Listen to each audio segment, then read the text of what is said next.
Good evening, everyone, and thank you for attending tonight. It's Monday, December 8th, 2025.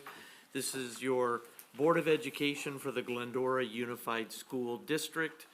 We are coming out of closed session where there is no reportable action tonight. So we are going to reconvene at 6:02. And under item 3.2, could we have a roll call, please? Member Garcia, Present. Board Clerk Camp, Present. Board Member Munoz, Present. Board Vice President Lopez, Here. President Clifford. Present. Thank Note you. We're all all here. present and accounted for. I appreciate that very much.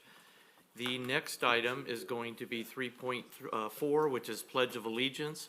Rosa, would you mind leading us in the Pledge of Allegiance tonight?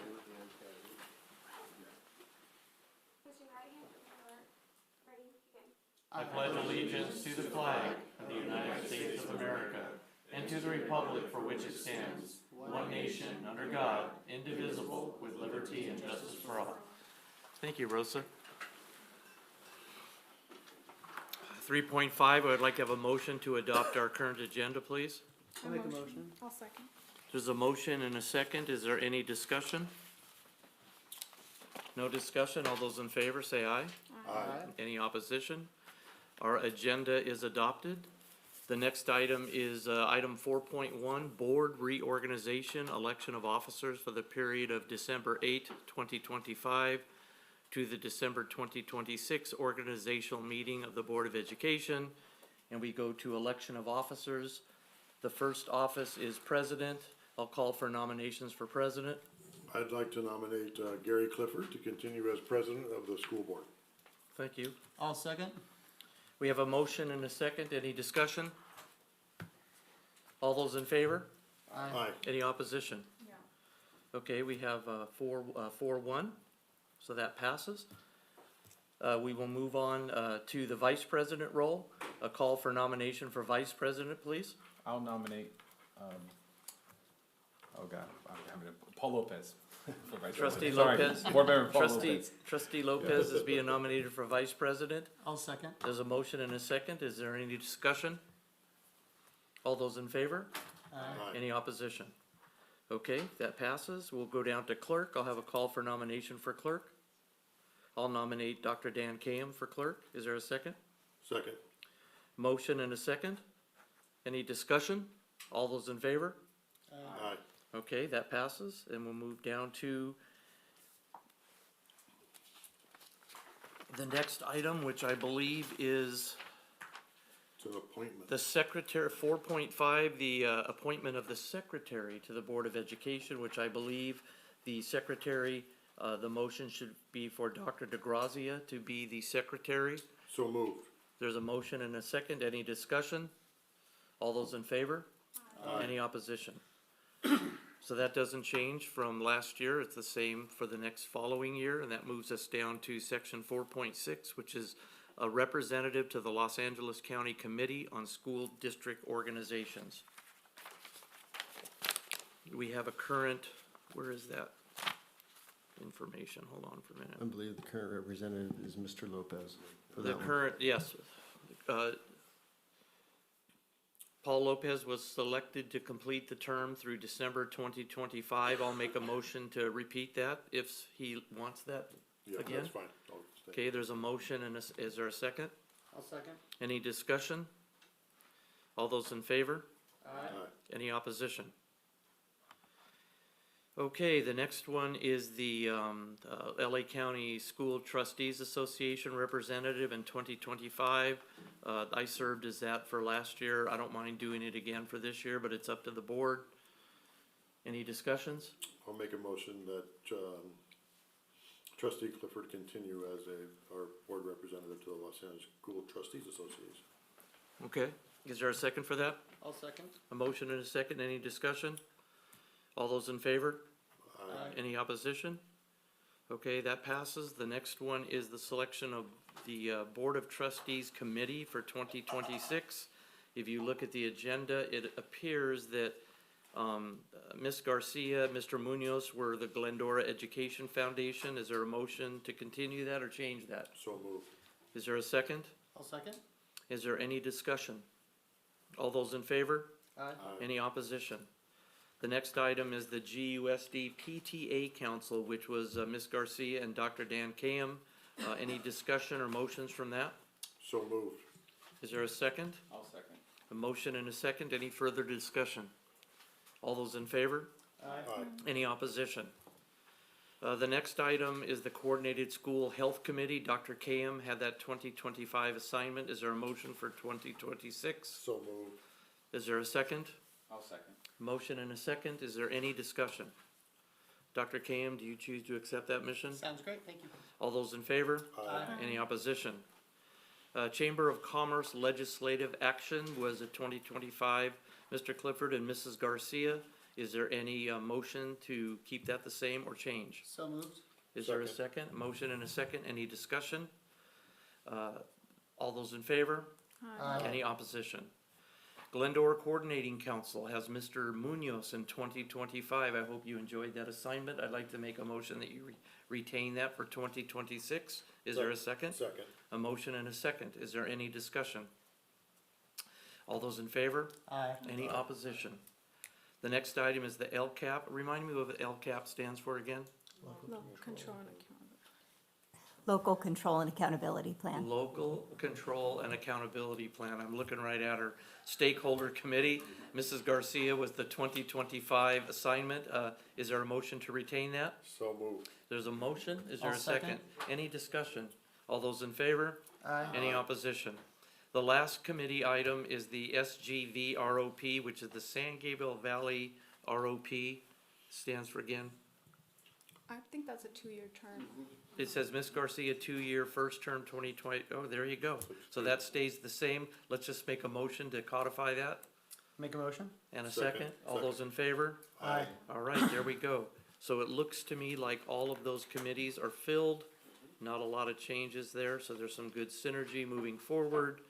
The next item is item 4.9, which is the regular board meeting calendar for 2026. For the governing board, we have a public item on the agenda. It has all the board meetings. Is there a motion to approve that? I'll make a motion. Is there a second? Second. Go ahead. There's a motion and a second. Any further discussion on the board meetings for 2026? Do we feel like the 6 o'clock has worked well for everyone in the community? Do we feel like we wanna go back to 7? Is it worth the conversation? No. There you go. Deal. No, I thought 6 o'clock, but, I mean, I felt like it, and I think the feedback that we received, 6 o'clock was good. 6 o'clock. Okay, sounds good. All right, so we have a motion and a second. Any further discussion? All those in favor? Aye. Any opposition? That takes us to the annual certification of authorized signature resolution 4.10. I believe nothing changes, so we don't have to do anything special with that, but we do need a motion to continue it. I'll make a motion. A motion and a second would be nice. I'll second it. Any discussion on that? Tracy, was there something we had to, I'm gonna have you guys resign after the meeting, just because I wasn't sure how. Everything was gonna go? Okay. That's the way- okay. I have it right Perfect. here, waiting for you guys to sign it. You could just pass it around if you want, and we'll go from there. okay? Okay, so I think, did we vote? All those in favor? Did we say that? did. No. All those in favor? Aye. All right, any opposition to that? 4.11 is actually something called the conclusion of the organizational portion of this meeting, which has been concluded. So we will move to item 5.1, which is public comment. I have no speaker cards, so we will open and close the public comment at 6:11. And we will move on to oral reports.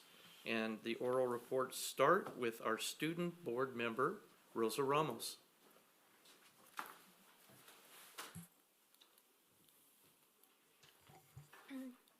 Okay. La Fetra Elementary. La Fetra wrapped up November with their first trimester award assembly celebrating their students for their positive behavior and academic achievement.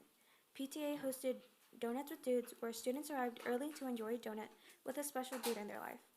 On Friday, PTA will host our annual Winter Wonderland. Students can take photos with Mr. and Mrs. Claus, decorate cookies, and create holiday crafts. This month, we are also enjoying our Draw Along Assembly, a student favorite where everyone becomes an artist for a day. We will finish the last week break with a fun holiday spirit week. Sellers Elementary. Sellers is kicking off December with a toy drive. All toys donated between December 1st and December 19th will be donated to the City of Hope.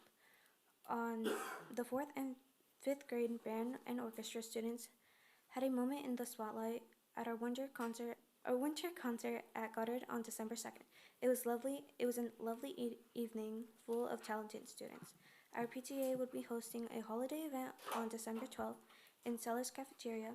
There will be opportunities to make craft delicious treats from Mrs. Claus's kitchen and snap a photo with good old St. Nick.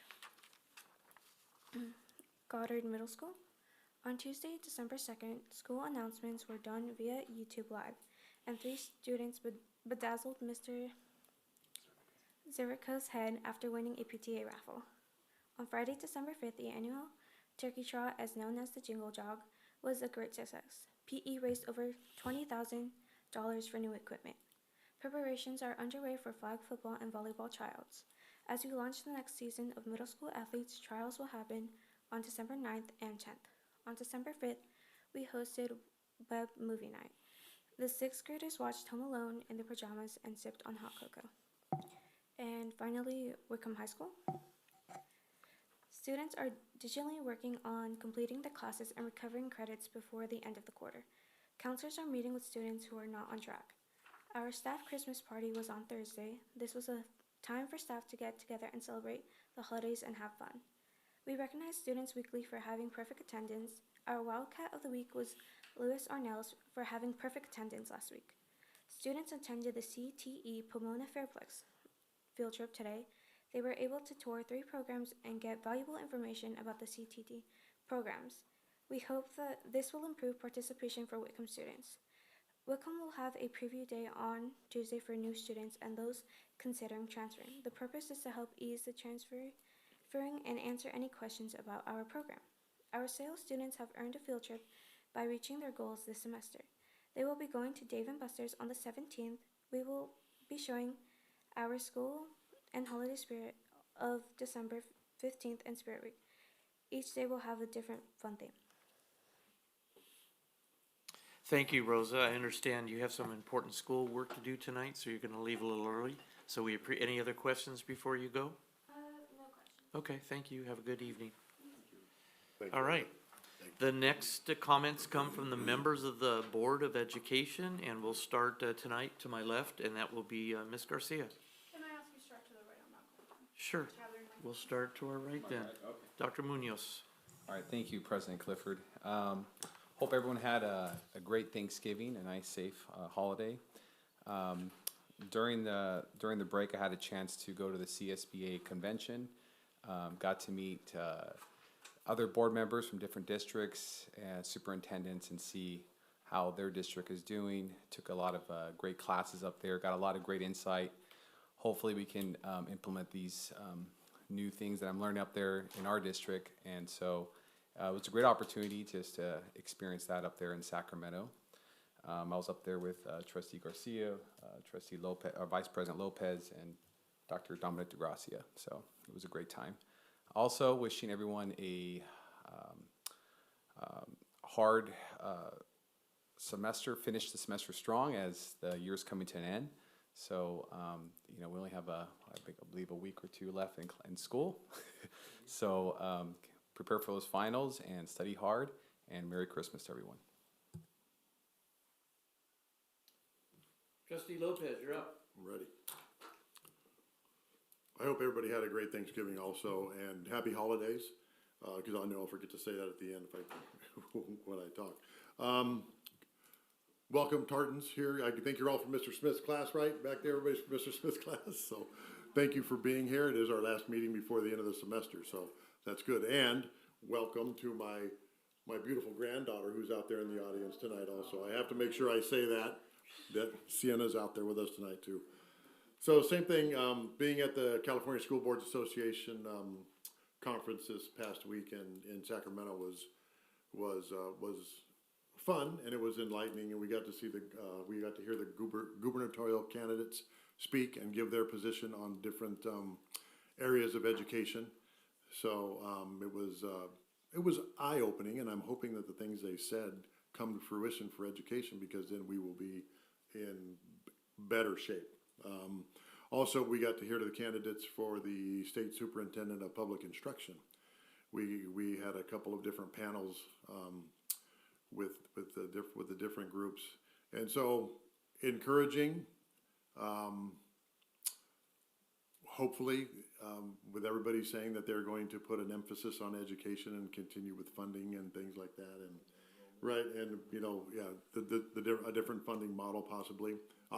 Also a possible look at the instructional minutes and being able to count 0 period back into the instructional minutes, because I think what happened last time was a travesty to students, because student voice was taken away, and it was just everything was top down from the state. And we also heard that maybe there shouldn't be so much top down from the state, giving back local control, which is the way that school boards and schools are supposed to be run. So encouraging that way, but we'll see how it goes with the election and see where we land. So happy holidays, Merry Christmas to everybody.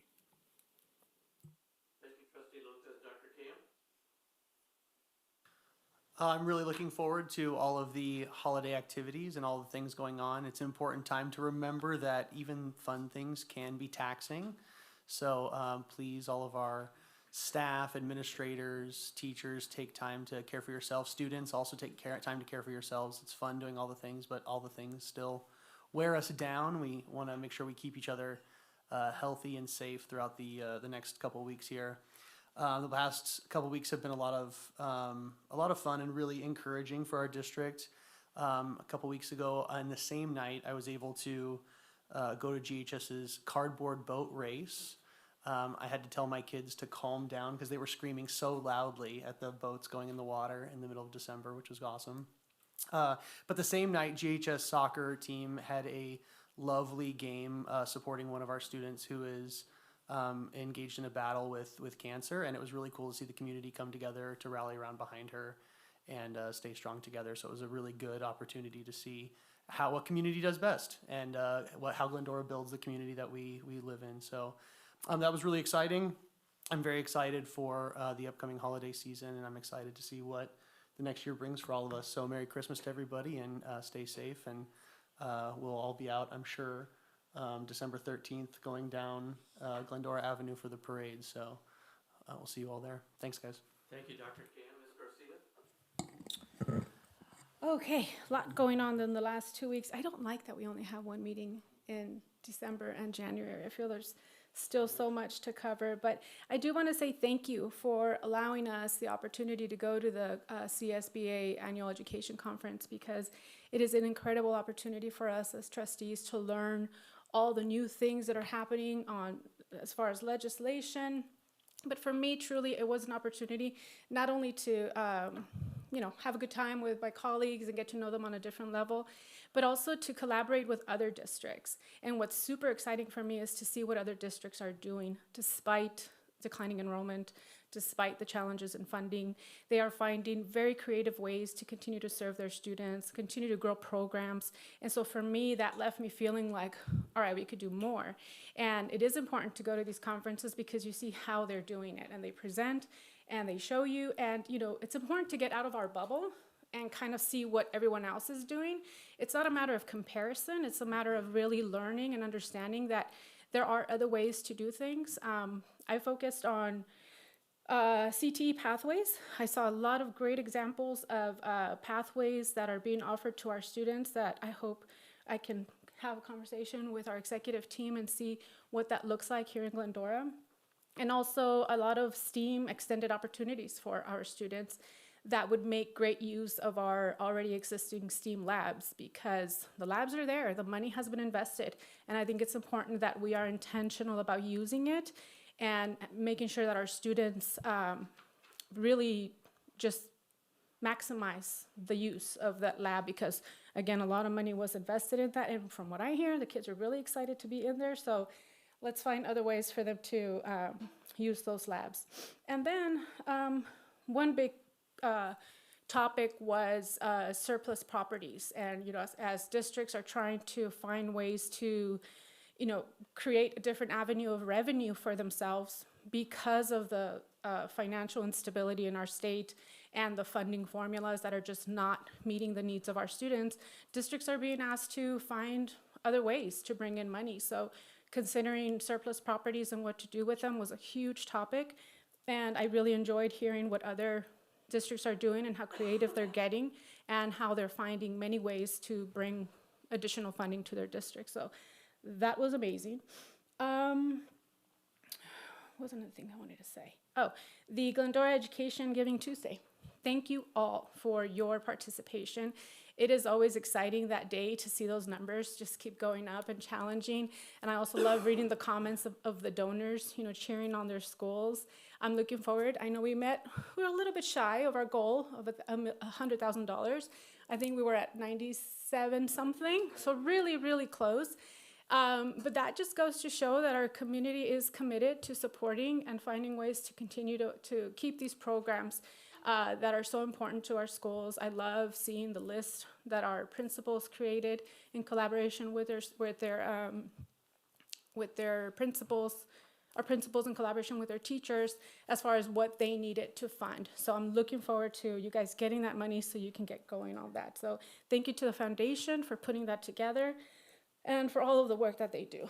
I do want to touch a little bit on my reason for a no vote on Mr. Clifford's presidency. You know, for me, the board is a collaborative job, right? It's the work that we do is all of us together as one, right? Everything gets done by a majority vote. But unfortunately, I feel that Mr. Clifford's leadership has left something to be desired. Our students don't all feel safe under his presidency, and we all heard it here in this boardroom. And I think I'm a little disappointed that we didn't take that into consideration, because that is extremely important. How our students feel is important.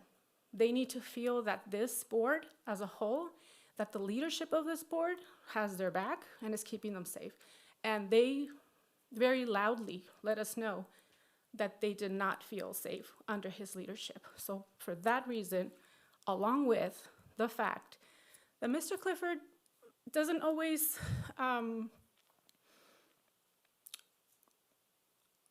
we expect our teachers to attend professional development, right? We expect our students to work really hard and continue their learning careers. And for some reason, Mr. Clifford has not truly shown us that that's important to him. He hasn't attended the education conferences, and for me, especially in his position, it is extremely important that he understands what other options are available to our district. And that cannot happen if we hide in a little cocoon and we think that we have all the answers, because we don't have all the answers, right? We need to look outside of ourselves. And I also believe that as a board, every single member on this panel, on this board, deserves the opportunity to lead, because we were elected by our constituents to represent and protect our students. And I think every one of us has something to offer. So 3 years of the same leadership, it's concerning to me, because that just means more of the same. So I wish we would have seen what we've seen in the past, where vice president moves to president, clerk moves to vice president, because that gives everybody an opportunity to bring in fresh perspectives. And I think that's valuable to our district.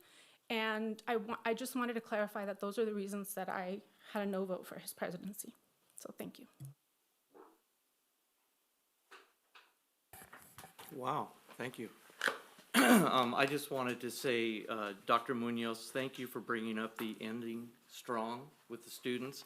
I think that's really important. It's an exciting time to get everything wrapped up and then start the holiday season. And in Glendora, that's a very special season. We have our traditional parade, and everybody gets together. And I think the students leave with a positive attitude, the end of the semester and everything moving forward. So I'm really looking forward to that.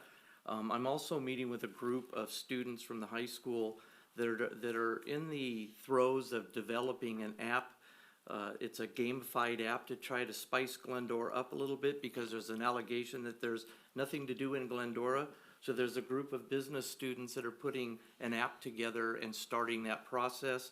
And they've asked to meet with some business leaders to get kind of some of the groundwork information. But it's a very exciting time that the students are developing this. And who knows, it could be an app that gets developed by a Glendora High School group of students that ends up being on everybody's iPhone. And I think that's a very important thing to talk about. And so that's important also. And I would just like to say, hey, at any time in my life being involved in Glendora, whether it was as your mayor or you're a councilman or your school board, I've always been very excited to serve you. I don't recall students ever saying they felt unsafe from Mr. Clifford at all. I'm in the high school and with the students quite often, and I haven't heard that, and I appreciate the trustees' comments, but I would have to take exception to that. And I don't go to the conferences because we have adequate coverage there, and I don't want to spend the money to do that. I look at the conference, I see if there's something available, I discuss it with the superintendent. If I've been to that conference or I've done that work before, I don't think I need to do it again.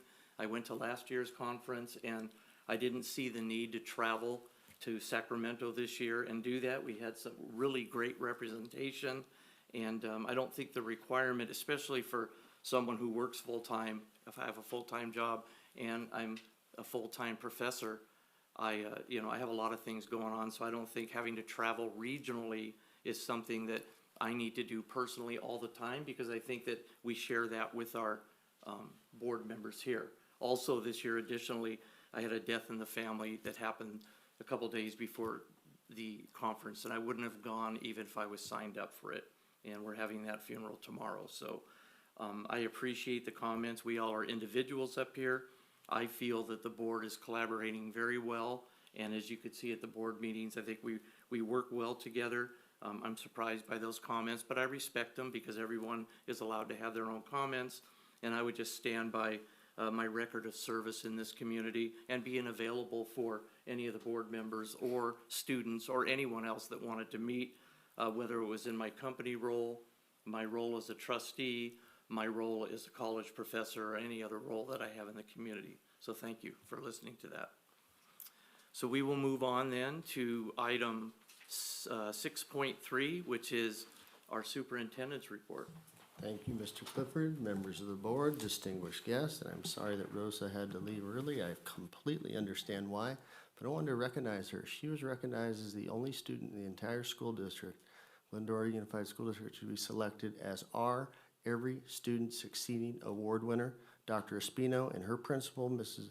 Val Shabata, attended that with her a few weeks ago. She was honored in Pasadena, that event.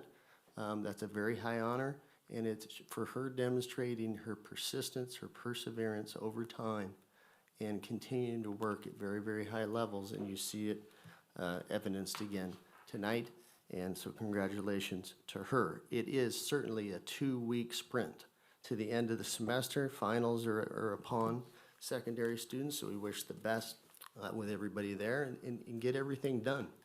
And then truly enjoy your break, and that's for students and staff. You're gonna see another example of fiscal responsibility in the district tonight when you hear the first interim report from our business services team. So listen closely to that. Great work, extensive, detailed work, and it demonstrates the collective effort of all of us and all staff, classified and certificated staff across the district, for being fiscally responsible. A couple weeks ago, we sent out a survey about a feasibility of a possible future extension of a bond measure. Thank you, Glendora Unified Community, for answering the call to that survey. They were seeking 400 responses. In Glendora, you don't just get 400. We received 527 responses, full responses. People were eager and passionate to share their opinions with us, and we are receiving the initial reports of that survey and have positive reports that we're receiving in regards to the survey itself. So we will have more to say about that in future meetings, I am sure. Thanks to the Glendora community and the Glendora Education Foundation for their work on Giving Tuesday.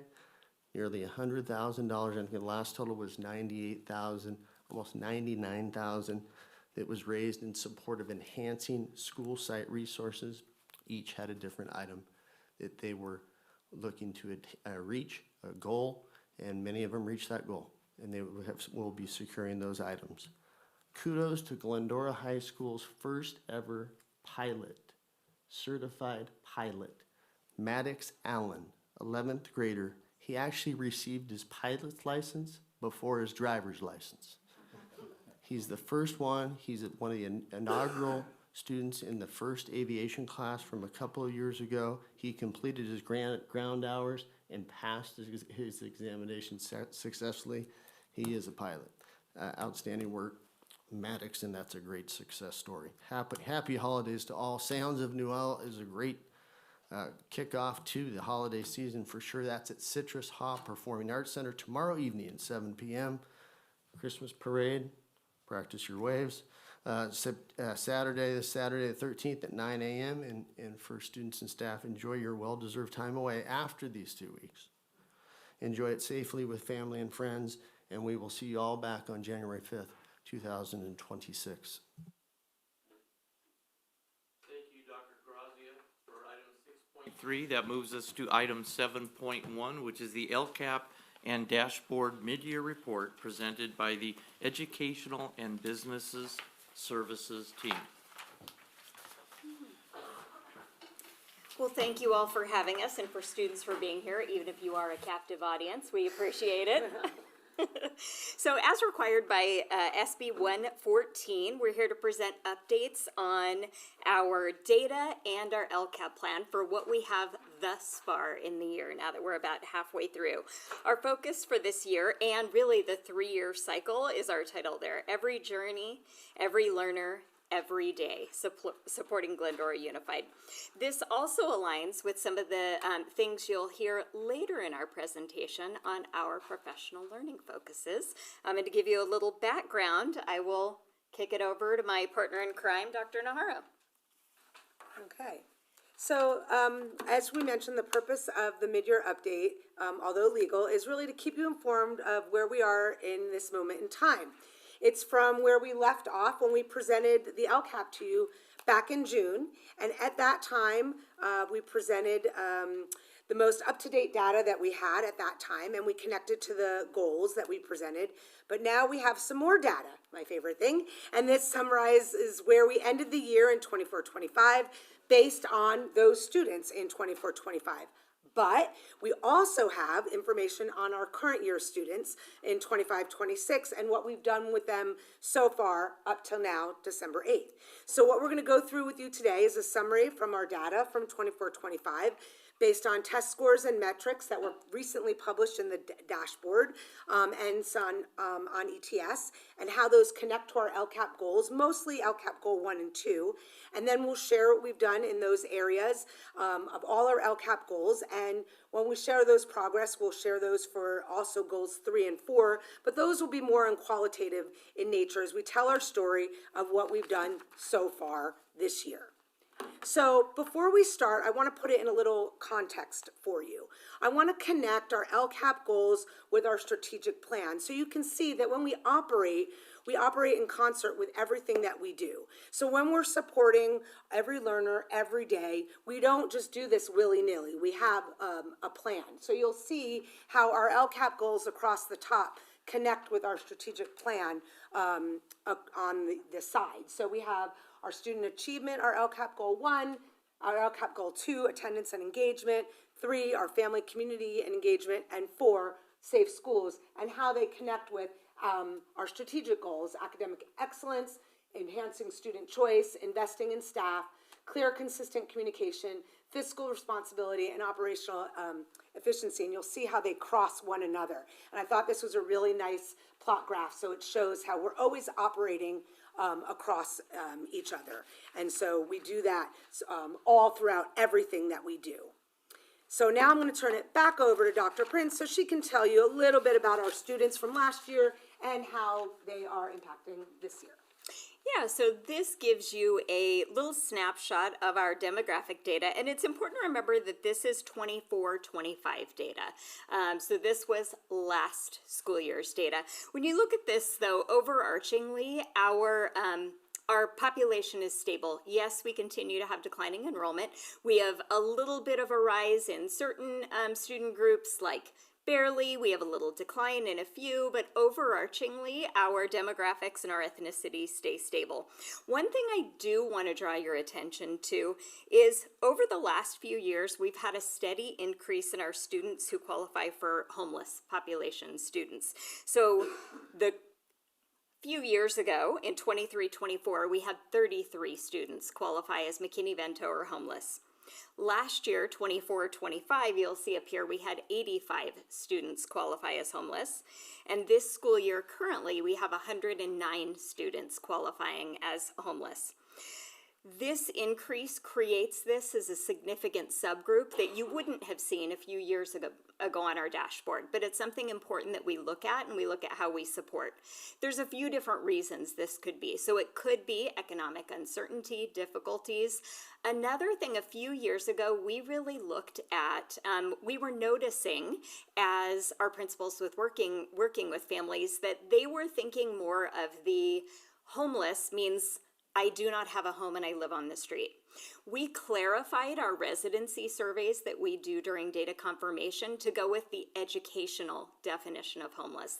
That also includes families who are doubling up with relatives due to financial difficulties. And we really did that to make sure that we are fully supporting our students as much as possible.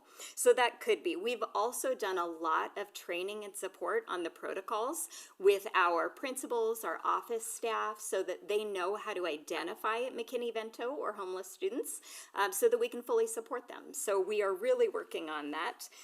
But that is one thing that was interesting to note. We also noticed that we've seen an increase in our socioeconomically disadvantaged students. You'll see here 24-25, that was 23.5% of students qualified under the SED. Now that is with our current 25-26 data, that's actually at 30%. So we are seeing an increase, and we are cognizant of that as we are supporting our students and making sure we provide resources for them and remove barriers. This one is an overall snapshot, those gas gauges or cards as we call them. And one of the things I really want to point out here is, look at, we are all, for all students overall, every indicator is in green or blue. This is huge. This is something to celebrate. We have really moved up. We've reduced the number of our yellows and orange indicators. We've demonstrated consistent growth across our various student groups. The results highlight the district's ongoing commitment to equitable academic achievement and student well-being. It highlights key data. We have student achievement, attendance, behavior, our engagement. All of those impact our overall achievement. So we really want to celebrate that, but we also break it down more than that. And the beauty of being able to break it down is, yes, we celebrate these gains, but when we break them down, which Dr. Nahara will do more in depth in just a moment here, it helps us to really look at all of our student populations and what do we need to do to support each individual to make sure everybody is rising and succeeding. So we support the overall, but we also dig in. All right, Dr. Nahara, take it in for the digging in. Okay. So this slide is going to look a little bit differently because normally when I present the dashboard, I do it with the dashboard cards or the baseball cards. But when I thought about it this year, I wanted to share the academic data a little bit differently for you, not to confuse you, but actually to simplify it, because when the dashboard presents the academic data on the so-called baseball cards, they present the academic data in what they call distance from standard. And that is calculated kind of difficultly, where they do an average of all the students' lowest possible score from the level 3. And it doesn't necessarily tell us the way we're normally used to looking at the data. This presents it in the same way, but a way that we are used to seeing it, where we say, okay, we have 61, almost 62% of our students in language arts at a level 3, which is, and 4, met or 3 and 4 met or above standard in language arts, and in math, 54.37. So I thought this really tells the story a little bit, in a little bit easier way. And so I wanted to show that. And this says that we're doing well. We've made growth from the year before. Language arts, we had a 1% growth, and in math, we had about a 4% growth from the year before. But what you can't see on the slide, but what I can tell you from the dashboard is we don't have any of our subgroups in both of those areas, in the red or the orange, and I'll share about that later on. And I'll share later on in my favorite slide, which you know what that is, the one with all the colors, what our subgroups did. We had mostly increases, some slight declines, but I'll tell you about that later. But this, I think, really breaks down our growth in the academic areas. But wait, there's more. Now I can share with you another slide, which I haven't shared with you before, where we break it down by grade level. And I haven't shared this one before, but what the blue and the green are the bands where it's 3 and 4. And what you can see here is, this is, remember, grades 3 through 8, and then 11, those are the testing grades. And here you'll see that grades 5 at elementary and 7 at middle school had the most students in proficient and above, or the 3 and the 4 met and exceeded. And grade 3 had the highest growth from the previous year. What you can't see on this slide are the claim areas, because I could only do so many slides, but the claim areas in language arts are reading, writing, listening, and research. So I also analyzed those to see if any of those areas showed a greater strength or not. And they really were areas that didn't show, one area or another wasn't showing a greatest strength or weakness, but all of those actually showed the equal number of students that were, they break it down by above, near, and below standard. But what this really does is reinforce our focus on tier 1 or best practices in the classroom. So I also am showing this to you in the area of math. And what you'll see here is 3rd grade not only had the most proficient band, but they also showed the most growth. And what's really interesting about that is generally our 3rd grade is our lowest scoring grade. And here they were best in both English language arts and math this year. 7th grade also had the most significant number of students at the level 3 and 4 and making growth. The claim areas in math are concepts and procedures, problem solving, and communicative reasoning. And here we found that there was a slight higher number of students that were above standards in concepts and procedures, and a slightly lower number of students in communicative reasoning. So those are, that's an area that we definitely want to focus our tier 1 instructional practices on. So you can see that when we look at the data this way, it really helps us to guide our instruction a little bit more than the dashboard does. So I just wanted to point that out. But now back to the dashboard. So this slide, using data to support student achievement, this shows us 2 areas. This is showing us our CAST, or our science test, and it also shows us our LPAC, which is our area of ELs. So first I'll focus on the science for you. One of the things you'll notice is last year science was grayed out. We didn't have a color. This year we do, because remember, color is because it's change. It's comparing one year to the next. So we did have a color, which is green, showing us that we had a score that was in a higher range, and we maintained or grew a little, which also got us in the green. One thing to note about science is not an indicator that they use. They call it information only, because it's not an indicator that they use to factor in if your school, or if your district is in differentiated assistance, if they have any areas in the red or an orange. It's still an information only area. So it's not language arts or math are factored in. Science is not, but it's definitely good information. If I were to have did a different slide, you would see we have about 41% of our students at the 3 and 4 level, which is an increase of about 3% from the previous year. You'll see we have we maintained about 1.4. That's that distance from standard. If you were to look at claim areas, when they look at science, they look at life science, physical science, and earth science. And the area that was strongest for us was the area of earth science. So just by a little bit, we had 66% of our students that were above standard in that one compared to life and physical, which was 63%. Moving on to our EL. Our EL, we're very proud of the progress from our EL students this year. Last year, that where you see it's in green, last year we were in orange. So we jumped 2 bands for our ELs. And so we were really happy about that. They grew, as you can see, 6.5%. What I can share currently about our EL students is one of the things to note is when our students take the summative LPAC, which they took in the year 24-25, they get a score of a 1, 2, 3, or 4. Last spring, we were able to get those scores in May, and we were able to act on them very, very quickly.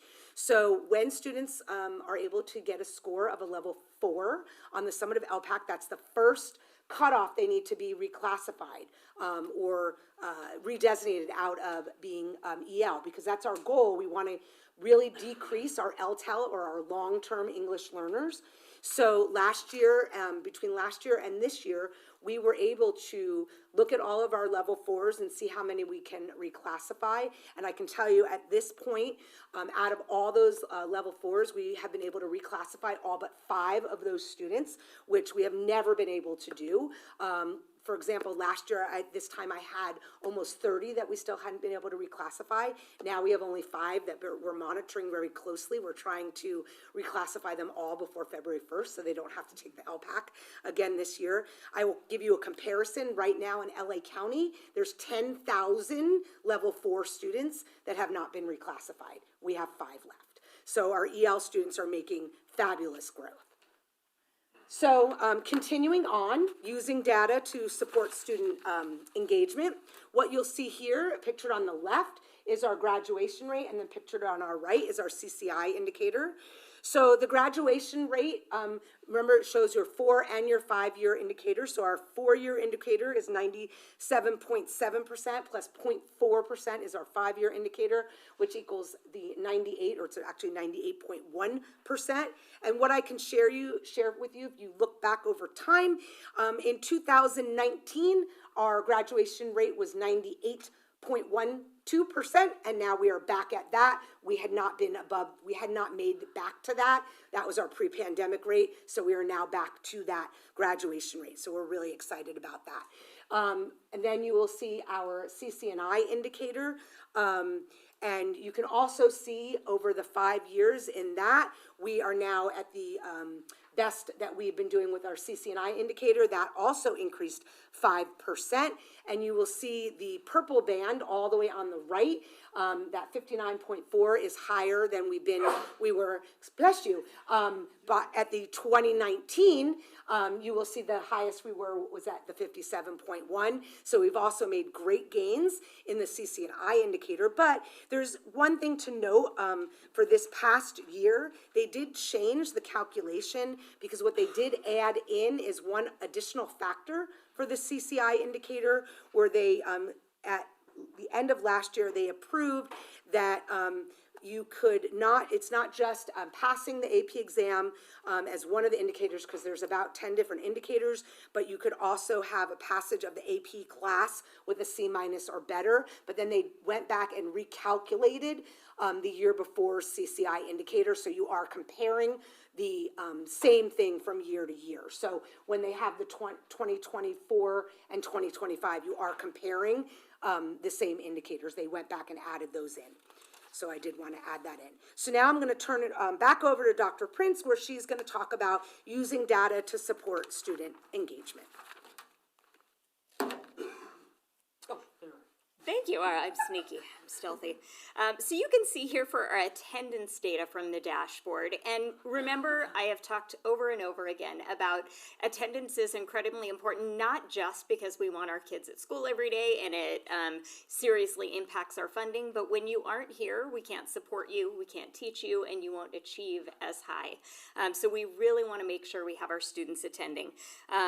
We celebrate that we have an 8.7% chronic absentee rate. That's a decline. This is one of the few indicators you actually want to see a decline in. So we declined to 2.5%. That is wonderful.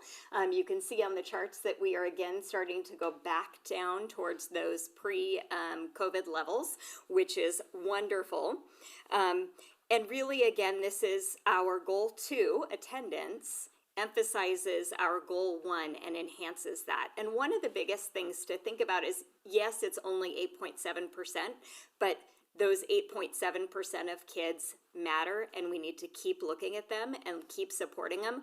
On average in GUSD, our students who are in that chronic absentee group score 20% lower on their state testing scores. So being here every day matters. Are you hearing me, guys? Being here every day matters. Thanks for being here. So those are important things to look at as well. We also look at our supporting school climate, so looking at our suspension rates. We have a 2% suspension rate for 24-25. This continues to show our focus on restorative practices, other means of correction. It's also really important to note, you can't see it from here, but we have no students in the red for suspension this year. And that's a really good thing. So none of our subgroups are being suspended so disproportionately that they're in the red or lowest category, which is wonderful. We continue to focus on supporting our groups like our long-term English learners, and our homeless students who are currently in the orange range. So we are really looking at targeted supports for those. And just for a reference, our current 25-26 suspension rate is 1.1%. Back over to Dr. Naharro for her favorite slide. I promised you it was coming. I told you. And for reference, did they get the handouts of the color slides? Mm-hmm. So you have, you should have a big handout too, right? Yes. Okay. So those slides also are very similar to this. You have 2 slides that are similar, plus you have a comparison for last year, so you can peruse it later at your leisure. And if you have any questions, you can always find me. But really, this slide tells an amazing story, because if you look at last year's and you see it in color, you'll see the big difference in our color charts. You'll see way less red and orange that we've referenced. We still have a ways to go, but as we talked about our EL progress, we're in the green and blue. Look at our graduation rate, all greens and blues. That's something definitely to celebrate. And you can just see right across. What I like to do, I can't do it now, but if you just were to flip it, go boo, boo, from last year to this year, it really screams the progress that we've made. Last year, our goal was to have the graduation rate increase, and we've done that, and really focusing on that EL progress. So you'll definitely see when you look at it all that great growth. Our chronic absenteeism was mostly in the orange. So we definitely have to really focus on our foster youth and our long-term English learners in the area of chronic absenteeism. But all those that are in yellow were in the orange last year, so we've made some really great growth in that area. So definitely want to share about that and celebrate that journey. So overall, we've made great gains with all our students and all of our subgroups. Shows the impact of our school action plans. Our Title I schools made amazing growth, Stanton and Sandburg both, and you'll hear about that when they present, and that was one of our goals when we came to you in June. Our comprehensive high school, they're in the green and blue for all of their students, and you don't see that often, and so that's something to really celebrate. Our ELs and our LTELs, last year they had 4 of their indicators were in the red. This year only 2, and we made great gains in the areas of math and science. And 7 of our 9 measures have no student groups in the red. So that's really also something we want to celebrate. And we made growth in our CC&I, our college and career indicator that I talked about earlier. So we want to continue our journey. Our district still is in differentiated assistance. And I'll show you that is because of our long-term English language learners. When you have 2 areas that are in the red, that is what qualifies you for differentiated assistance. So we are in there because of the chronic absenteeism and the college and career indicator. I will tell you that in the CCNI, we have 17 long-term English learners. So it's a very small amount of students that qualify us in that area. And our foster youth in the red in chronic absenteeism, that is a brand new group that's been in the red. So that is a new area for us. But yeah, in the area of differentiated assistance, there are about 40 schools still in differentiated assistance in LA County. So we are among half of those. We are going to still continue focusing on all of our subgroups. Like I said, we're focusing on the reclassification so we can decrease that LTAL subgroup. When we continue to decrease that, if they stop being a significant subgroup for us, then that is one way we can come out of differentiated assistance. We are continuing to supporting all of our learners with our Tier 1 best practices. That's been a focus of our professional learning.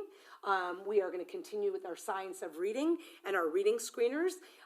We are in the midst of our math adoption to adopt new textbooks for K-8 and integrated at the high school, and really focusing on the suspension rate, especially for our subgroups with our restorative practices. So now I'm going to, oh, that did not come out the way it was supposed to when it came up here. No. I don't Well, know it's a good why, thing. but we will go over it, There so you go. don't you worry. Jen will take care of explaining it. It's a good thing you have it in front of you to follow along with. They overlapped a little bit. So you heard about the numbers. You got that quantitative data. But I also want to make sure we share, bringing it back to our LCAP goals and actions. What did we do that helped those numbers move? So bringing it back to those LCAP, that plan. Goal 1 is student achievement, and you can see a lot of the different things. Dr. Naharro talked about the math adoption committee that we've had. They started with a deep dive into the framework so that they have a thorough knowledge of what we're looking for before we go select those textbooks. We have professional learning, where it focused on the science of reading, trauma-informed practices, restorative practices, and AI, and that also carried into our educator effectiveness academies that we had. So we were really doing that laser focus on the best first practices. We've started collecting data on staffing so that we can look at potential for dual enrollment opportunities for our students. We're also looking at our CTE opportunities, and very happy that our culinary elective will actually be an official CTE pathway next year in 26-27. We have our STEAM labs at all of the K-8 sites. Our dual language is going strong and will expand next year to 2nd grade. We have Prop 28 funding that has helped expand our music programs, one of those including mariachi at the high school. And we've been very cognizant and thorough in the reclassification criteria, like Dr. Naharro said. In Goal 2, looking at that student attendance and engagement, Character Strong is a support district-wide. That one we've had for years. I think Mr. Lopez was the one who brought it in years ago. It is most heavily used at our elementary sites where they have the Purposeful People curriculum. They incorporate that into a lot. The monthly traits, the awards, lots of things are going into that.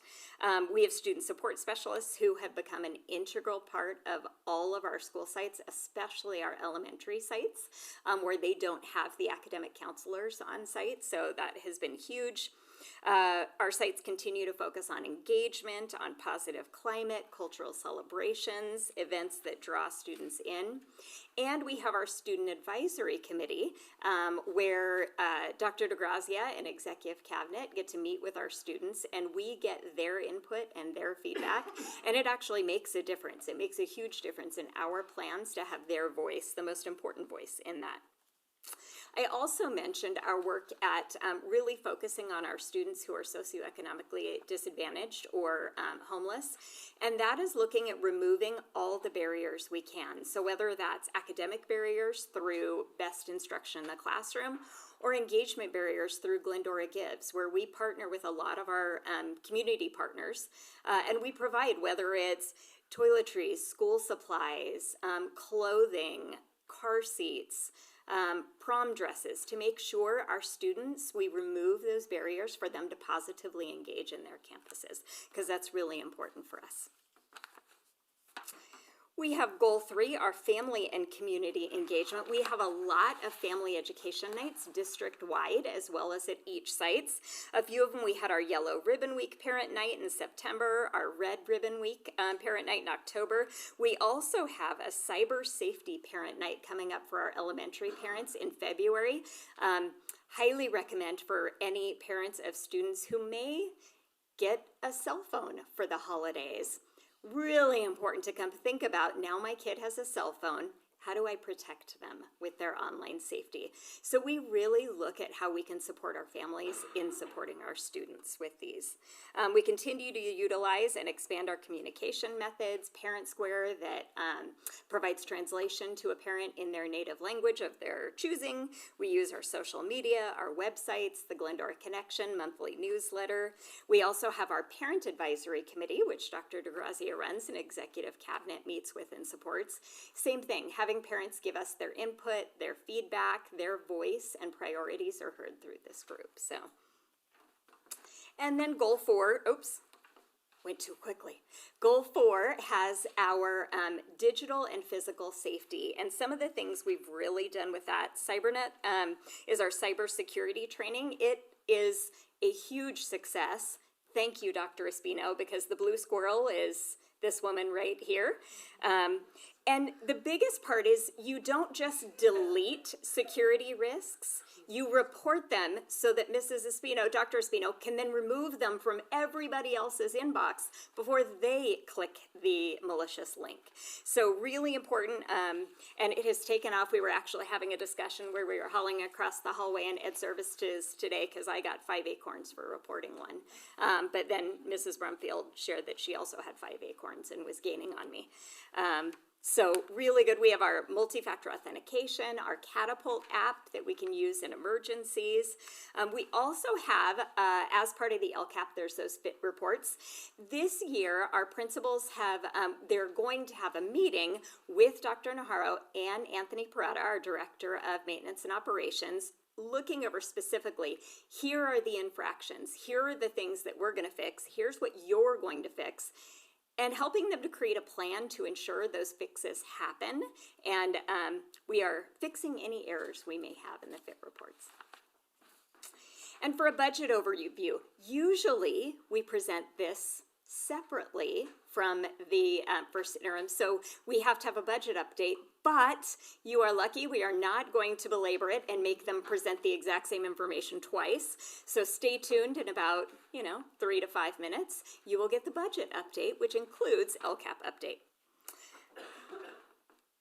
All right, so as we continue our journey and look at our next steps, within the next few months, you're going to hear from each of the principals for their school site reports, and they will talk to you about their numbers and their data and what they're doing to advance every student's journey as well. And then in June, the highly anticipated, you will see Dr. Najarro and I right back here with the full LCAP for you. All right, thank you guys. Do you have any questions for Dr. Najarro or I? Thank you. We'll bring it back to the board. Any questions from the board? I just have one comment. I'd like to say congratulations, Sarah and your team, and to all of our executive cabinet and to the teachers. I mean, it looks like we're going in the right direction. It looks like everything has increased. I'm proud of this board for the inertia created, and it looks like in every category we've moved. The first time we talked, everybody was concerned. Remember, Sarah, we were meeting and asking you, and I'm very proud of you. I'm proud of our students. I'm proud of the steps that we've taken and the diligence in not only recognizing the movement in the right direction, but planning to maintain and sustain that. So hopefully you bring it back to the students.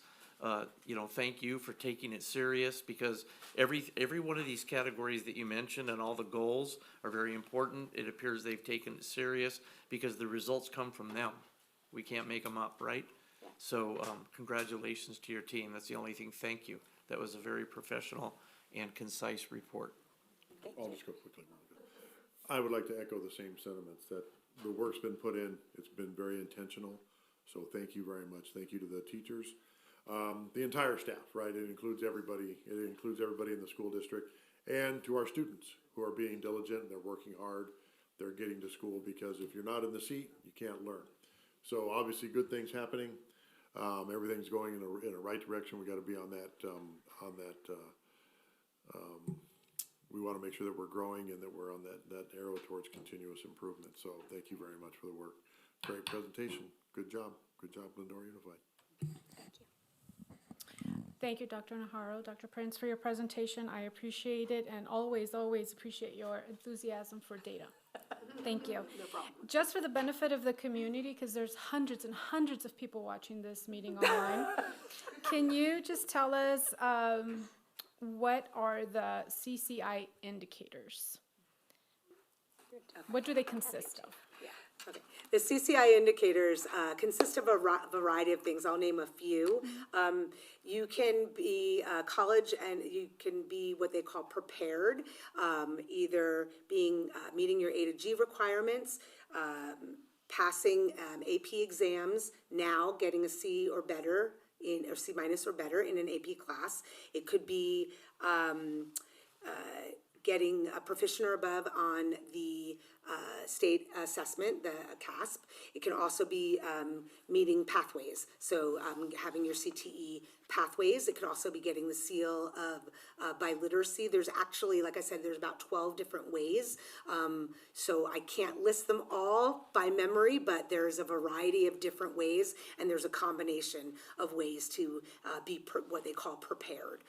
So it's not just one way. There's a variety of ways that they count being prepared. It can also be, they took a few away when they added the AP exams, the AP classes, but it's a variety of different ways. Okay, and just to clarify, because I've gotten this question, the meeting CCI indicators is not the same as meeting the requirements for a high school diploma. That is correct. Right. That's why there's a graduation rate and there's a CCI indicator. Okay, and how are we doing this year? And I know it's probably not the most accurate data, but you probably have an idea of what our absenteeism rate is at this point. Yes. In 2025, it says 8.7.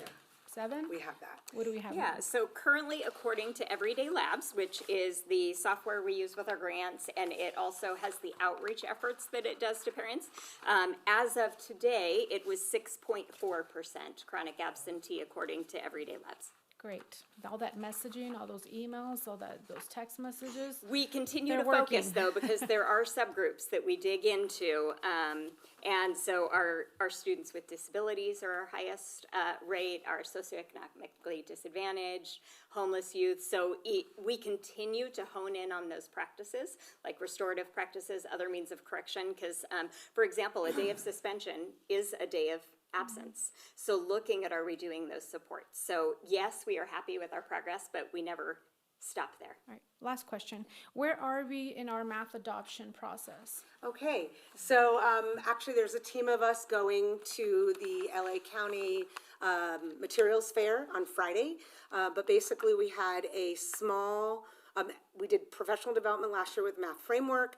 Then we had about a 9-person, what we called the learning team, where what that team has been working with LACO and what they call Unbound Ed.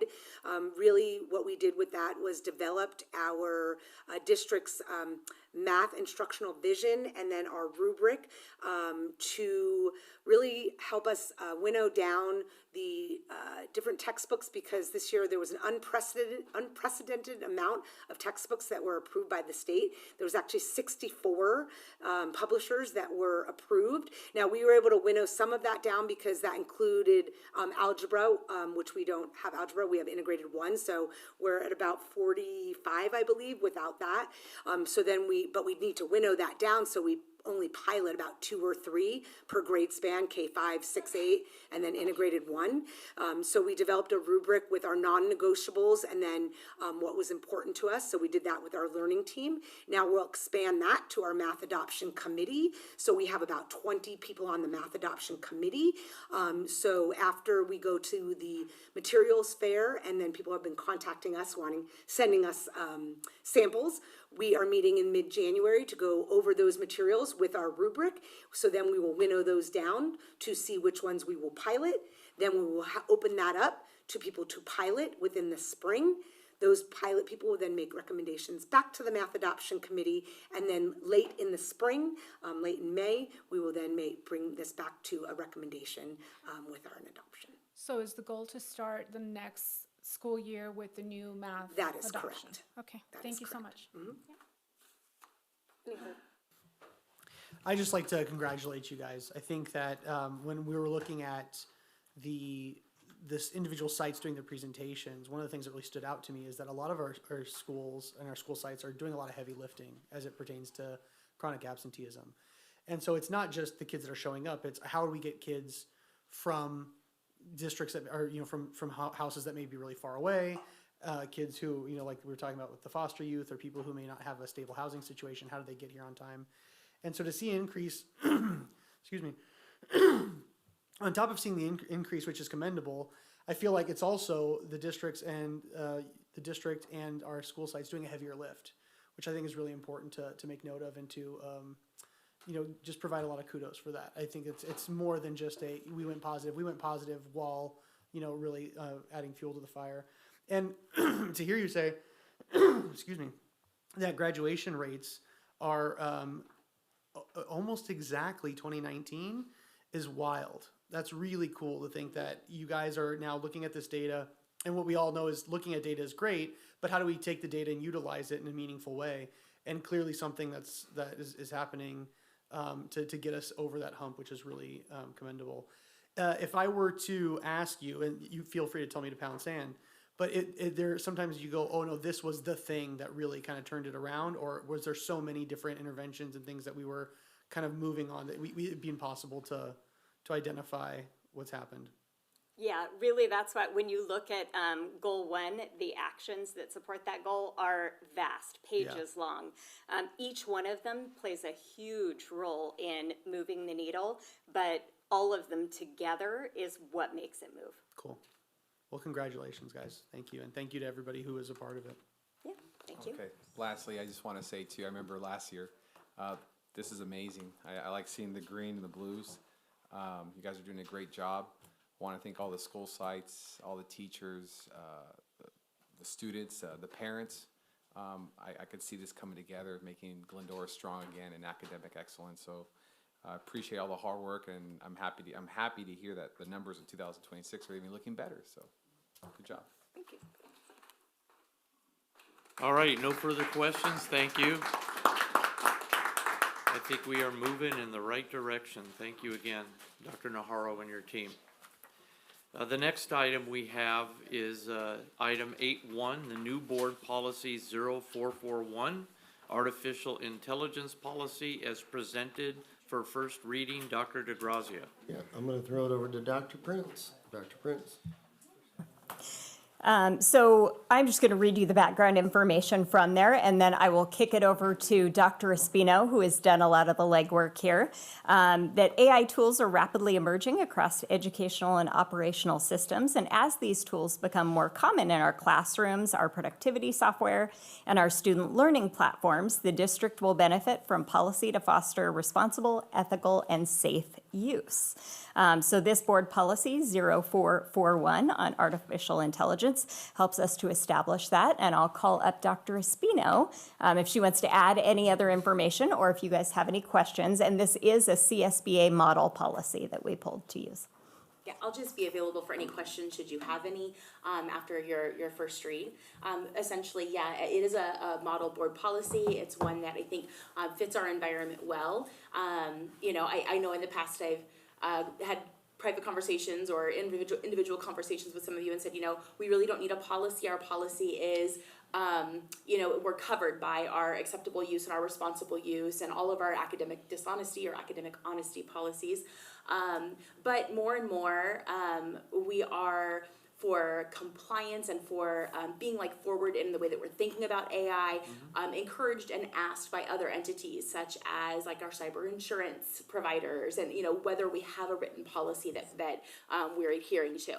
And so when CSBA came out with this model policy, it sat well with me in that it was more guidance for our district than it was a must do this way, because AI is going to be evolving for some time to come. And so it's really important that I think any policy that we choose to adopt and be kind of included in our environment is one that allows for the flexibility that this kind of technology will demand.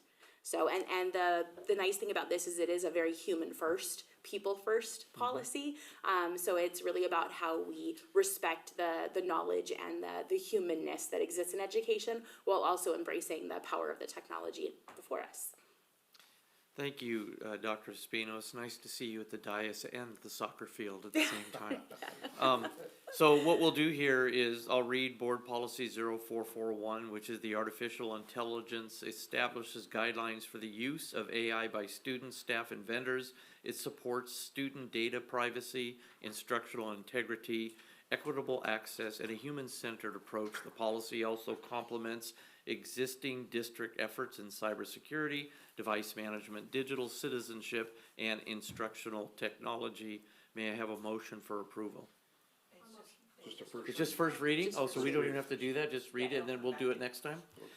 All right, the only thing I would like to say, and I would like the public to know, is that I think that the biggest thing that I use artificial intelligence for in the academic arena is for giving feedback to students about deeper learning, to do grading. It's really been a huge help, a huge help. I'm smarter than I've ever been using AI as a resource with students. And in the content in which I use it, you have to be careful of the FERPA violations and all the other things, because you just can't take a student paper and throw it on the internet. That's not how it works in the arena. So the institutions like this make their policy, and then they make a window and say, okay, here's our version of AI that you can use, and if used properly, all of the curriculum, all of the data, all of the assignments, all of the resources are in that program, so that when you go in there and you say, hey, give me a couple of sentences that I can talk to students about for deeper learning and for active experimentation or something, and it'll come back with some very good ideas on how you can ask open-ended questions and really enhance the learning environment. So I applaud your team for doing this, and I wish we could do first reading and second reading one night, but we'll go on after this. Is there any other feedback from the board? I have a question if you don't mind. Sure. So I was a little confused on the number 6 is secure and private. The district should prioritize security and privacy when changing existing practices or adopting new practices regarding AI. Can you talk to me a little bit more about that, or just reword it? I'm not really understanding that. Of course. So similarly to what President Clifford was just saying, when we're looking at the way that we're interacting with AI or any programs that we're going to adopt that include artificial intelligence, we need to make sure that they are going to be like FERPA compliant, that they're going to protect educational privacy, that we're not dumping large volumes of student data into AI tools, right? So it's tempting even like working with all of the data that we have to extract into like CSV files for rostering, and it has to be in a very specific format, right? So AI can do that for us, but dumping all of our students' data into ChatGPT that we don't have in a closed environment and say, format this, well, now it's in the machine, right? So we have to be very careful about how we use it, who we partner with, where they store their data, because there are a lot of AI tools out there that don't store their data on U.S. soil, and we need to make sure that our data stays in the United States. So there's a lot of things like that we have to make decisions about, not only what we're using, but how we're using it. And so that's going to be a factor, as it is already, but now it's going to be part of policy potentially, that this is a factor we consider formally when it comes to artificial intelligence. And like I said, some of our other policies related to acceptable use and how we deal with technology kind of covers that already, but this sets artificial intelligence as a standalone because it's ever evolving, and so just to delineate it even more. Perfect, thank you. Appreciate the explanation. Of course. Just a quick question. I know you said this is a CSBA model policy. Did you guys go and edit it in any way? And did you see if there was any need to add anything that was especially pertinent to our district, or remove anything that maybe didn't apply? At this time, for it being our introductory policy, I guess you could say, no, I didn't modify or edit.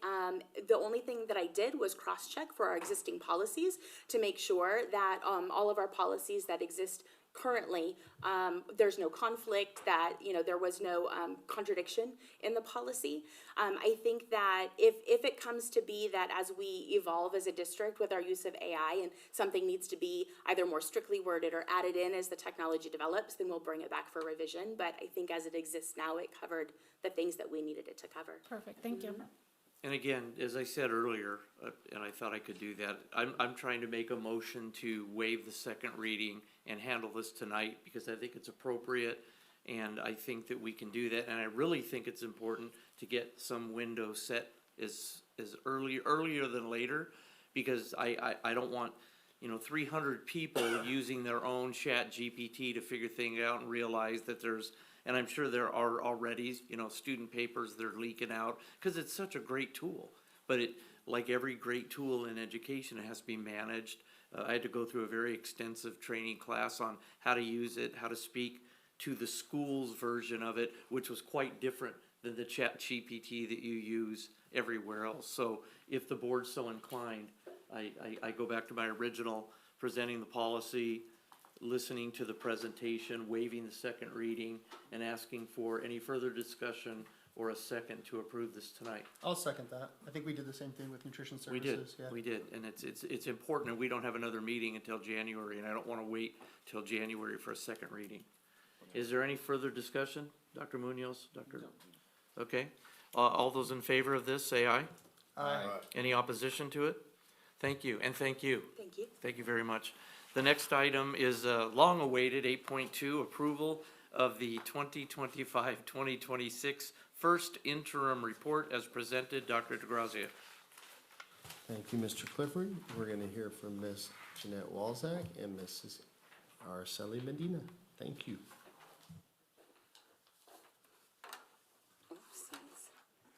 Well, as always, good evening, everyone. We've again cleared the room.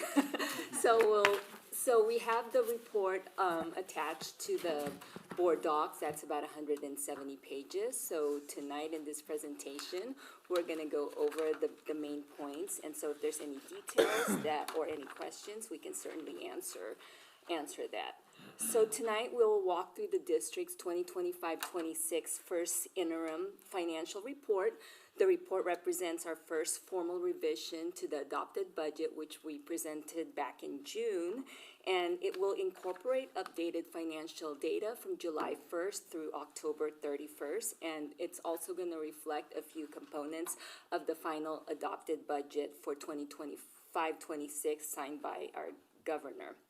So our goal this evening is to provide transparency, clarity, and clear understanding of where we stand fiscally as we continue to prioritize our student learning, staff support, long-term sustainability, and of course, fiscal responsibility.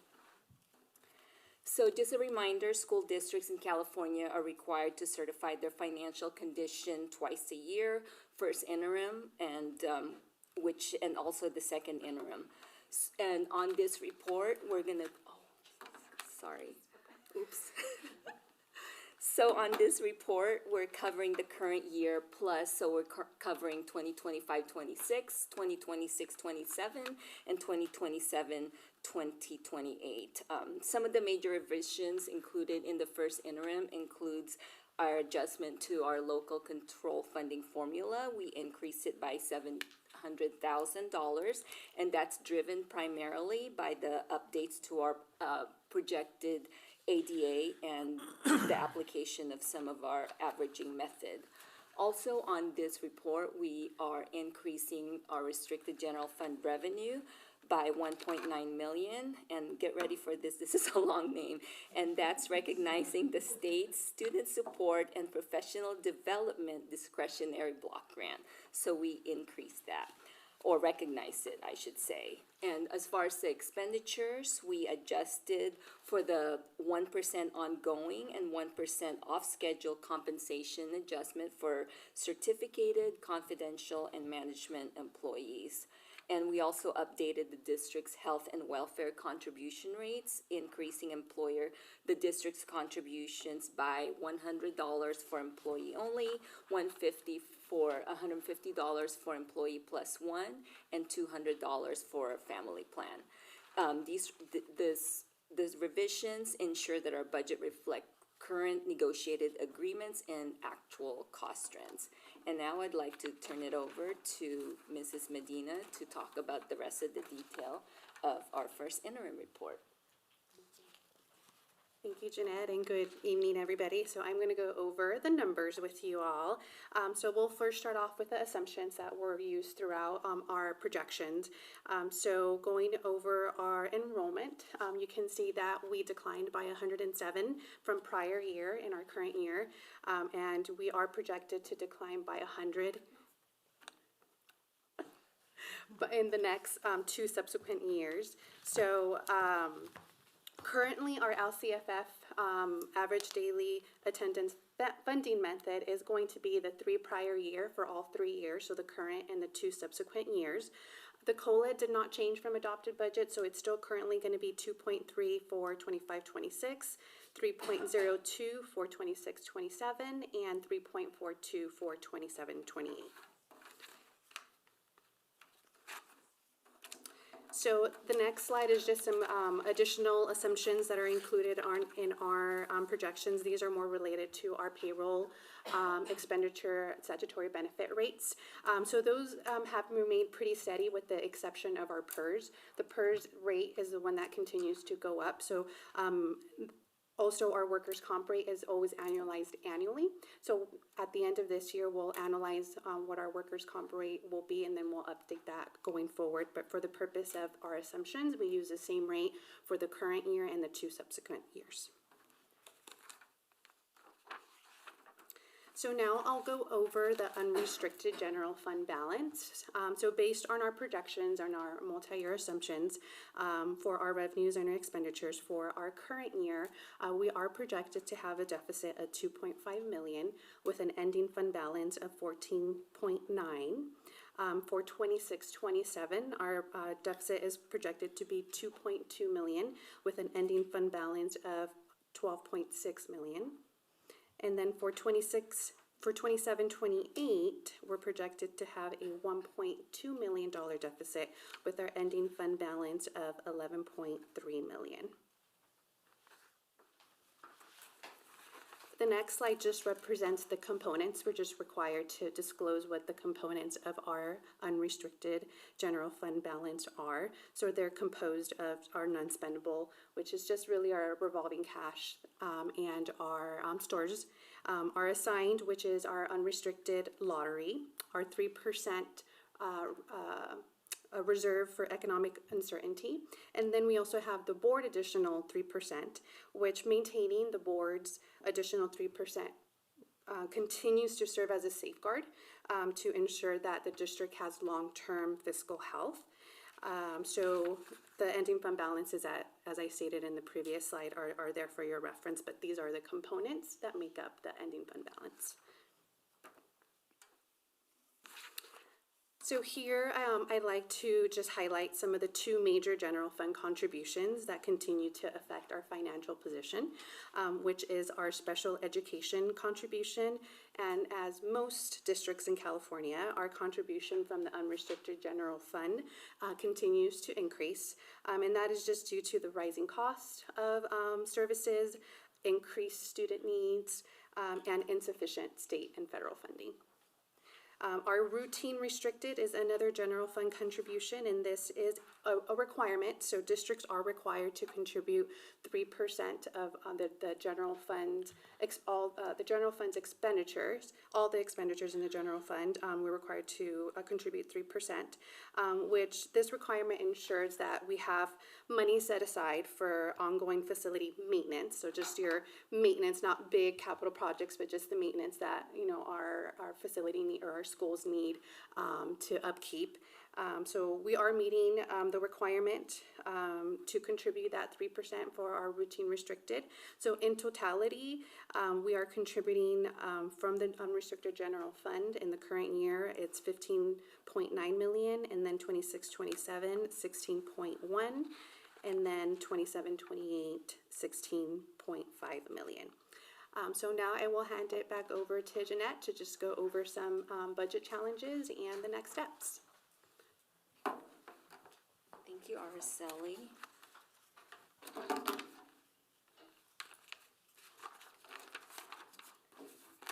So we continue to have, of course, some of the challenges we continue to have are related to our declining enrollment. This is a persistent statewide trend affecting districts throughout not just our district, but LA and across California as well. And of course, with declining enrollment, that's going to impact our LCFF funding, which we continually meet, and we talk about different ongoing strategic adjustments, whether it's to resources, staffing, and other things of that nature. We also have the rising compensation and benefit costs. As much as possible, we honor our employees, but at the same time, we have to look at our being fiscally responsible and making sure that we do that. We have the step and column adjustment, and then for this year, we were able to provide increases in the health and welfare district contribution. And then also, again, the pension costs in pension.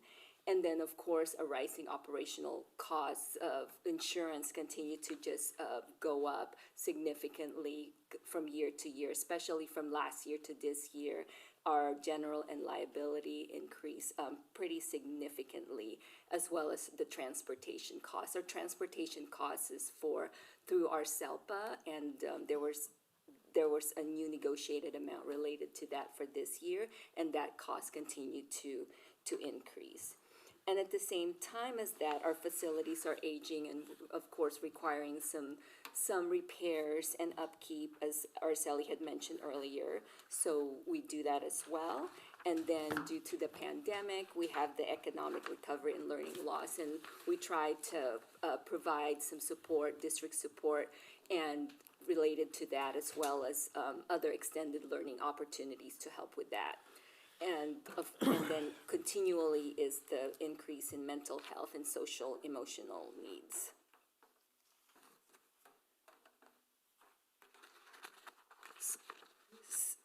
Did I keep that one? There we go. So the district is submitting a positive certification for the 2025-26 first interim report. Positive certification means that the district is able to meet its financial obligations for the current year and 2 subsequent fiscal year.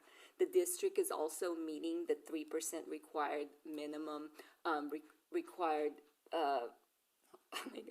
REU, and also as well as the board's additional 3% reserve. And then this certification reflects basically a strong monitoring practices and the district's long-term commitment to fiscal stability. What are our next steps? So the next step will be to submit our first interim report to LACO for review by December 15th. We have our P1 report, which is due in January, and then we are most of us are going to be going to when the governor releases its projected 2026 budget in January. And then we have our second interim report, which you'll see Araceli and I back here again sometime in March, before March 16th. And then our P2 report is due in April.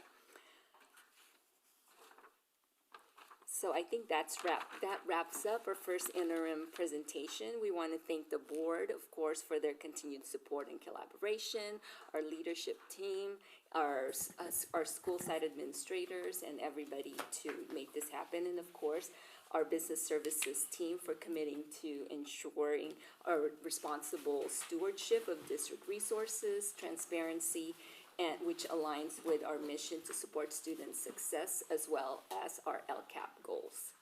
So now we'd like to open up the floor to any questions. Thank you for your presentation very much. Before we ask for a motion, are there any questions about the presentation itself? Thank you, ladies, for yet another wonderful presentation. I just have I just would like to understand. On the multi-year unrestricted general fund balance page, under revenues, your projected budget for 26-27, you have 82,300,000. 2027, you have 83,017 for, I'm assuming it's gone down because of declining enrollment, correct? Correct. But why do we have such a, if our expenditures have gone up from 25, 26, 26, 27, why do you have them going down for 27, 28? Go ahead and answer. So, part of it is just looking at, reductions of where we could make some, realign really our expenditures with our revenues in the out years. So, looking at some of those things that, would help, cut our deficit is just looking at those expenditures and reducing them in the out years. Another example is, so we also look at our declining enrollment. So when we have declining enrollment, we basically, with that comes attrition. So if we're losing 100 students, then we are most likely, with that, some of the retirements and whatnot that comes along with less staffing. Okay, thank you. I kind of know that, but I think it's important sometimes to say more. And same with, red is never a good thing as it comes to balance sheets. So can you tell us how we can certify this as positive, but yet have this deficit on the projected balance?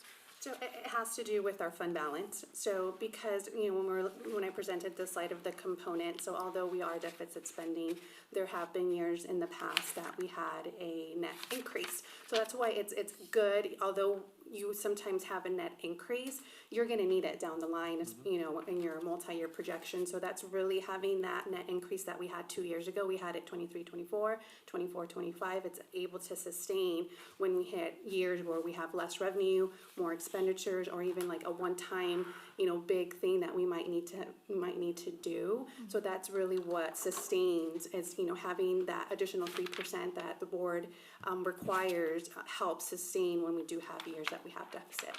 Okay, thank you. I have a question real quick. Thank you for the numbers and the brevity of that report. It could go on all night. What I do want the board to understand clearly is that the reason we're in positive state is because we exceed the 3% REIU at minimum. And a previous board had an additional 3% put on top of that. So when I do my math, and you did it on one page, if I would have just turned the page, I wouldn't have had to use my calculator. But if you look at, as board policy goes, your job is to report it. Our job is to say, okay, we have something called a fiscal responsibility plan, I think, that was presented to us that shows some things that we're doing proactively that make those expenditures go down and the revenue, go another way. And I think that's something that our citizens need to know, that that's in place, and there's copies of that, and you guys are following that. But more importantly, this board, when it comes to decisions about balancing budgets, I just want to say the words that the board required additional 3% REIU is a board policy decision that was made before us. And it may have been a good decision at the time, it may still be a good decision now. But if you just wanted to say, okay, we like 15 million as being our total end fund balance, the reason that we're positive is that in 2026, 2027, you could take 2.2 of that 3.0, have $800,000 left over additional, and maintain that $15 million fund balance by policy if you wanted to. And a lot of people do that with their own funding when they're, putting on a roof or they're doing something special, or if we wanted to, I'll just say, put air conditioning in one of our schools, that we could use that money, and it's, to do that, or whatever we wanted to do, and consequently in 27, 28, you could follow the same policy and have, yes, we have 3% additional REU, but if you used 1.2 of that additional 3 million, again, you'd have the $15 million fund balance across the row, and you could do some more things too. So I just wanted the public to know that we're required to put 3% away to have a positive total end fund balance ratio. And that money is available if we have to do things. And that's what savings accounts are for. That's additional money that a policy board put together for a rainy day, or for whatever reason that was the time. This board needs to assess that, look at it, and give you recommendations or future looks at it to say, you know what, in 26, 27, we want to do some more things. We could adjust that by policy, correct? And that's what I just wanted to say, that if the board, working with your fiscal plan, decides, you know what, maybe in 2027, we're gonna change the policy, and we're gonna take a 2-year respite from the additional 3% to fund a couple of projects, we could do that. And it wouldn't affect us negatively, because that 3% is a additional buffer, correct? That's correct. Okay, I just want the board to understand that, and they have it clearly in red numbers, but if you turn the sheet, my numbers are blue and they don't look red, so I'm just saying, it just depends on how you report the finances. That's a fair and equitable, policy decision that a board could make to assist the school district financially to do things. So, I think we're in you guys call it a positive place, along with the scores that we've showed for the last few years. I think this board and you have been very fiscally responsible, and I'm hoping that in the future years, we can maintain that and do some additional things with that extra money. That's my only statement. Thank you. Thank you. No, thank you. It was great. It was a great report. You guys worked really hard to keep us fiscally responsible, so I appreciate all the work that you guys put in. Thank you. I want to say thank you to, I took a class when I was actually at CSBA. I understand everything you said, so I appreciate it. And I understand what what President Clifford was saying, so. Thank Excellent. you. Thank you. Way to go, guys. We appreciate you so much. Thank you. Thank you so much. All right, that concludes all of our discussion, action items, and that brings us to the fun time of the night, which is the consent item. There's, oh, I thought we did that already, I'm sorry. Can I have a motion? Oh, now that we have the report, can I have a motion for the first interim report as presented? I'll make a motion. I'll second. There's a motion and a second. Is there any further discussion? Thank you, Tracy, for reminding us of that. All those in favor say aye. Aye. Any opposition? No? Okay, now we can go to item number 9. There's items 10.1 through 13.3, and I want the public to know that's about $9 million worth of expenditures. The majority of those expenditures come under the business services, 8.8 million. The majority of that are for the payroll of our employees. So you can follow it through there, but it's about $9 million of school expenditures that are on the consent from 10.1 through 13.3. May I have a motion? So moved. There's a motion, is there a second? I'll second. There's a motion and a second. Is there any discussion about those expenditures? I would like to take a moment to just discuss 10.2 and say thank you to the California Credit Union Foundation for their donation to Spartan Garden. I think it's important that we acknowledge them for the appreciation that they show our students. Duly noted. Well, that doesn't need to be pulled then. We will take that note, and thank you for doing that. All right, is there a motion for approval after that notation of 10.2? Make a motion. Is there a second? There's a motion and a second. Is there any further discussion on that issue? All right, all those in favor say aye. Aye. Any opposition? that takes us, thank you very much, they're all approved. That takes us down to item 14.1. It is 7:45 in the evening. This meeting is adjourned. Thank you.